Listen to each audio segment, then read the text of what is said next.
Hi, I'm AsherJay, and my chosen field is entirely made up. I came up with my own career because it didn't exist when I graduated from school, and I graduated in a field that I don't even pursue at present. I studied fashion designing, branding and marketing, and textile development, prior to which I had done the sciences. So I was studying the sciences. I spent most of my time with diagrams. I really enjoyed illustrating transverse sections of plants or just anatomy sketches, things like that. So I realized early on that I had a certain predilection for creative communication. I just wanted to find ways to capture people's attention in the way that my attention was captured when trying to understand signs. It was mostly through the pictorial representations. I really took to them. It fascinated me to be able to sensorially assimilate what the words were describing. And I guess I've spent my whole life trying to come up with more innovative ways to make hard data intuitive and emotionally evocative. So I do everything from creating pop-up immersive experiences, installation art, virtual reality, augmented reality, creating animations, creating illustrated campaigns, graphic design, looking at how even something as two-dimensional as a canvas can serve as a portal into greater understanding of the world that we live in. So truly, it was a way for me to step outside of the parameters that each field had stipulated.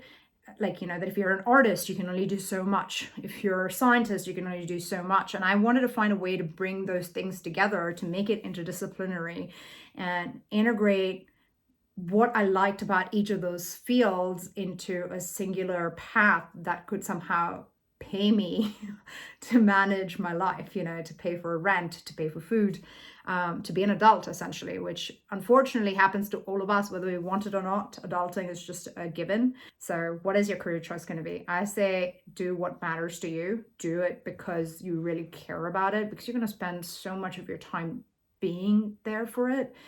It's an investment of who you are and an extension and expression of who you are. So I think the more mindful and discerning that you are in picking a path that truly brings you alive daily makes it a far more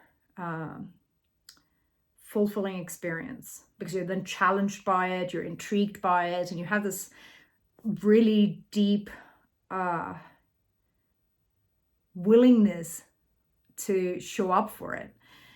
So with my field, I had to start my own company because that was the only way I could deliver my services. And I started doing everything from mass media communications for different nonprofits, government agencies, and corporations, looking at corporate social responsibility, the nexus between communities, conservation, and commerce, and really analyzing sort of progress versus process. Because if you're looking at just progress, it's about one species at the cost of everything else. Humans, us, the Anthropocene, at the cost of ecological systems and biodiversity.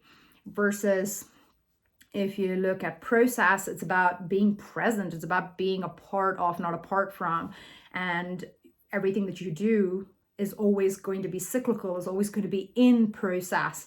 And I wanted to find ways to engage more entities, whether it's individuals, brands, or government agencies or nonprofits, to be more in process than progress oriented. Because when we're really progress oriented, we become linear and myopic and come from a space of ego and hubris, which is often to our detriment, but we don't seem to learn from the fact that it hasn't served us in the past.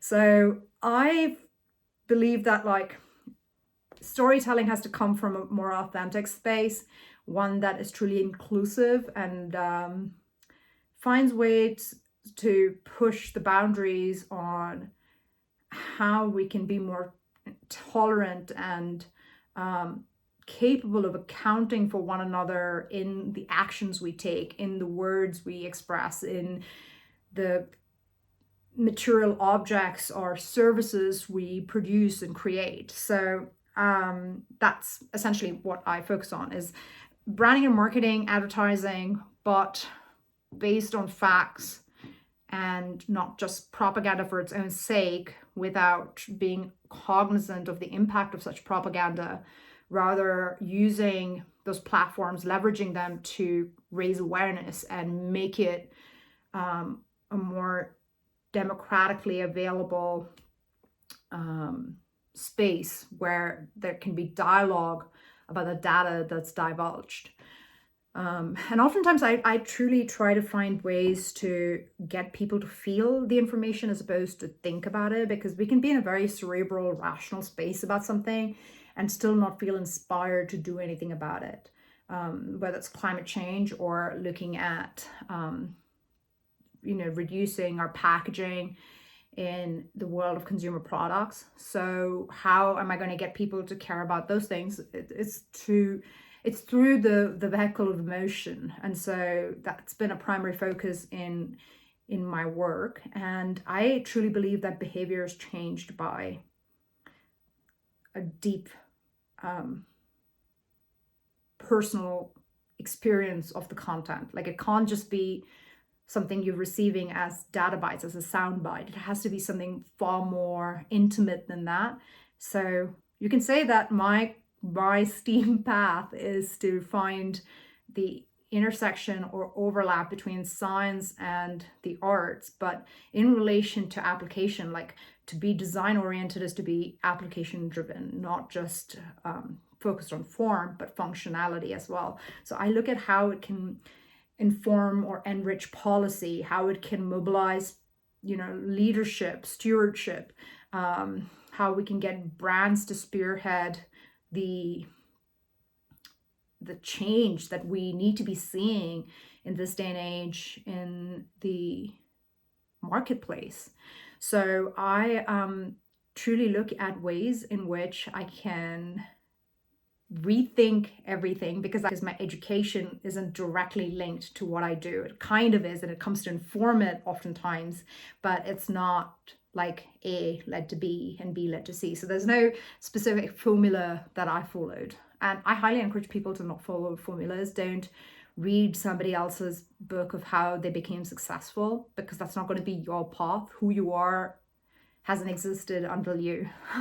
So truly look at what it is that drives you daily. Why do you wake up? Why do you care about the things that you care about? And what are you most passionate, curious, interested by, and keen to find answers about?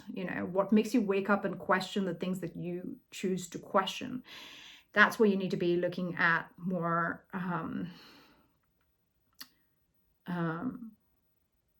more assertively and incisively. Because if you start chiseling away at that, you're going to come up with what it is that you want to do, and you make up your own path. Don't fall in line with what everyone else has done, and don't try to be like anyone else, because you will lose the unique contributory value that you have in the process of emulating somebody else. So I highly encourage people not to do that. Be an outlier.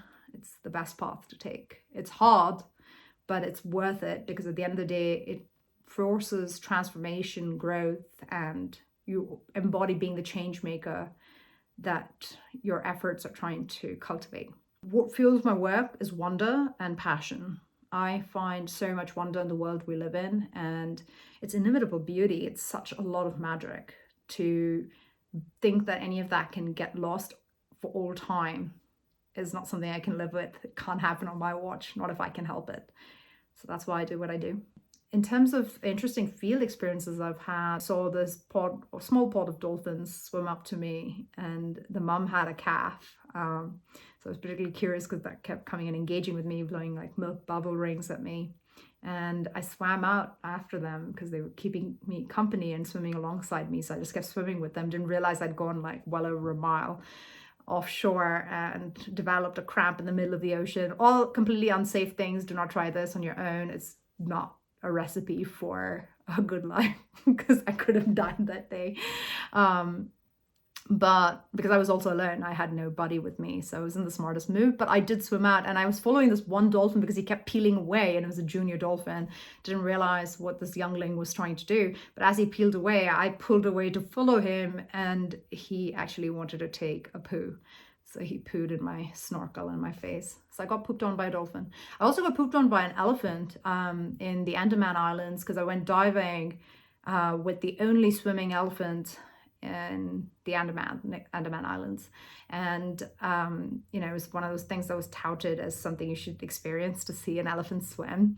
And I wanted to, didn't realize it was going to dung bomb me. That was a pretty traumatic experience, being pooed on by an elephant. It's a lot of poo, and it's in the ocean. So it was just like in my face, in my dive gear.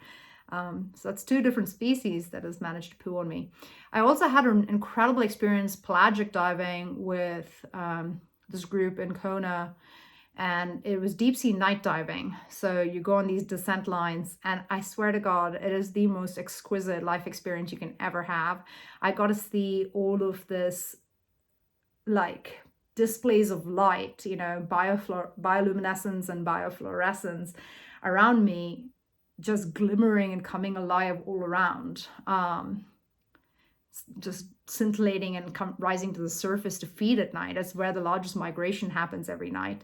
1 million metric tons of wildlife comes to the surface to feed at nighttime. So if you go diving in the middle of the night in the deep sea, it is a pretty life-changing experience.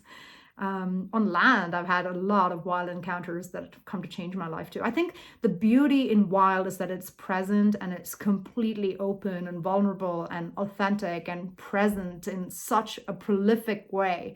I say that redundantly, the word presence and present twice, because I think we miss out on that. We don't know what it means to be here in this moment fully and to truly be completely available.